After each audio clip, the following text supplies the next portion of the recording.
Hello नमस्कार दोस्तों, आप सभी का स्वागत है हमारे YouTube चैनल काव्या ढाकल हरियाणवी संस्कृति पर। आज फिर आप लोगों के लिए एक बहुत ही प्यारी सी कहानी लेकर आई हूँ। कहानी का शीर्षक है बेटी का नसीब। तो शुरू करते हैं आज की कहानी। पूनम गांव के कुएं से पानी भरकर घर की ओर जा रही थी।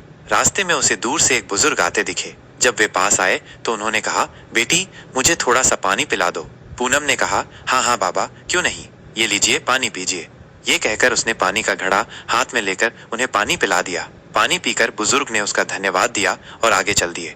कुछ देर बाद पूनम घर पहुंची तो देखा वे बुजुर्ग और उसके पिता खाट पर बैठे थे। रामधन जी, जो कि पूनम के पिता थे, रत्नलाल उनके ही पुराने दोस्त थे, जो कि दूसरे गांव में रहते थे। कई साल बाद वे रामधन से मिलने आए थे। रामधन जी ने जैसे ही पूनम को देखा वे बोले, ले भाई रत्नलाल, आ गई मेरी बेटी। इसी के बारे में पूछ रहा था ना, बहुत ही होशियार बच्ची है। बस मेरी गरीबी और इसकी माँ के न रहने के कारण इससे इसका बचपन छिन गया। आ बेटा, ये तेरे चाचा हैं, मेरे बचपन के दोस्त।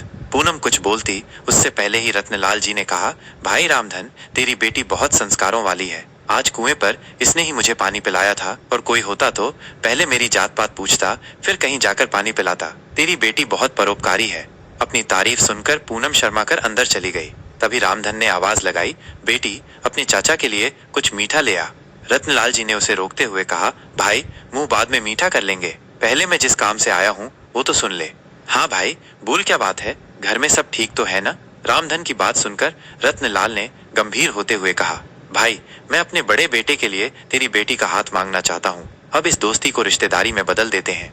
यह सुनकर रामधन बहुत खुश हुआ। उसने कहा, बात तो तेरी ठीक है, अगर तेरा बेटा है तो मैं तैयार हूँ, लेकिन भाई मेरी हैसियत तो तू जानता ही है। जहां तक मुझे पता है तेरा तो शहर में बहुत बड़ा कारोबार है।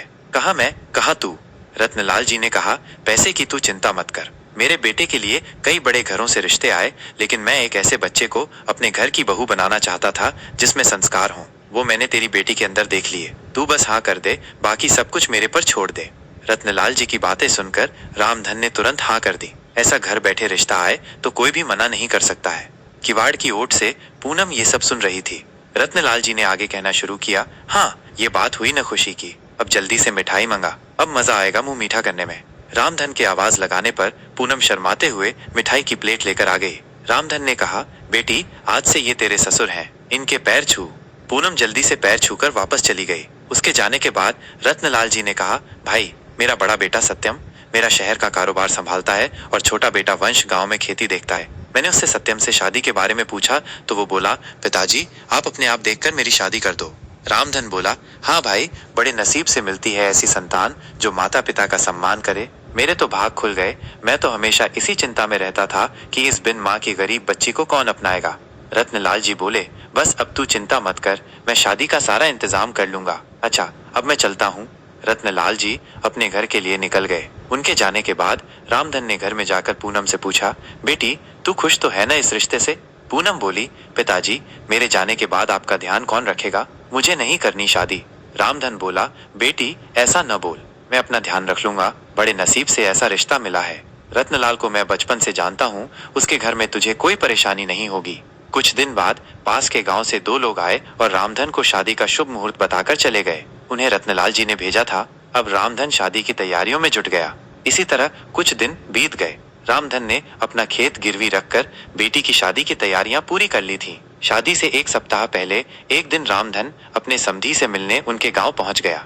रत्नलाल जी ने उसे देखकर गले लगा लिया। उन्होंने अपने परिवार से मिलवाया। अपने होने वाले दामाद सत्यम से मिलकर रामधन बहुत खुश हुआ। रत्नलाल जी ने कहा, भाई तू यहाँ आया है, जरूर कोई बात है, बता क्या बात है?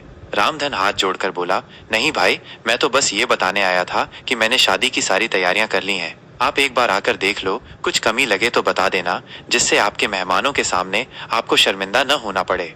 रत्नलाल जी ने कहा, हाँ हाँ मुझे पता है, तेरे पास एक ही खेत था, तूने वो भी गिरवी रख दिया, उसी पैसे से सारी तैयारियां की हैं। तुझे मुझ पर विश्वास नहीं था। जब मैंने कह दिया था मैं शादी की तैयारी कर लूंगा, फिर तूने ये सब क्यों किया?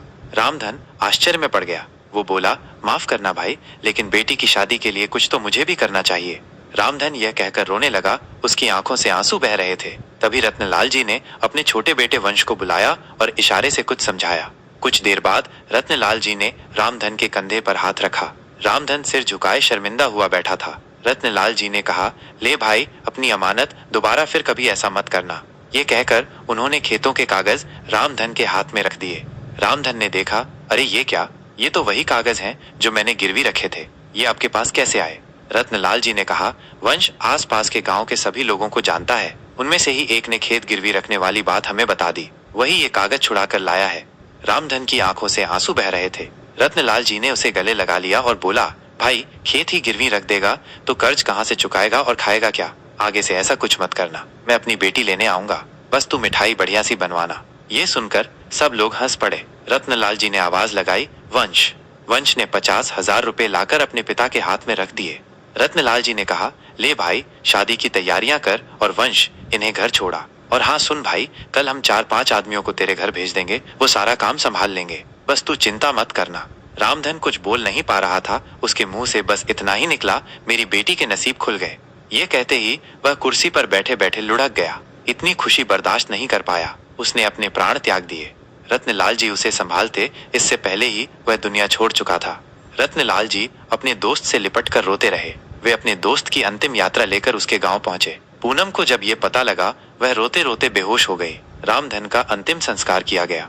रत्नलाल जी अपने परिवार के साथ वहीं रुक गए। 13वीं के एक सप्ताह बाद उन्होंने सादा तरीके से सत्यम और पूनम की शादी एक मंदिर में करवा दी। पूनम के चमकते नसीब की खुशी में रामधन अपना जीवन जीना भूल गया था। दोस्तों, कहानी कैसी लगी कमेंट करके जरूर बताना। वीडियो को लाइक और शेयर जरूर करना, और ऐसे ही इंटरेस्टिंग कहानी सुनने के लिए हमारे चैनल को सब्सक्राइब जरूर करना। वीडियो को लास्ट तक देखने के लिए बहुत बहुत धन्यवाद।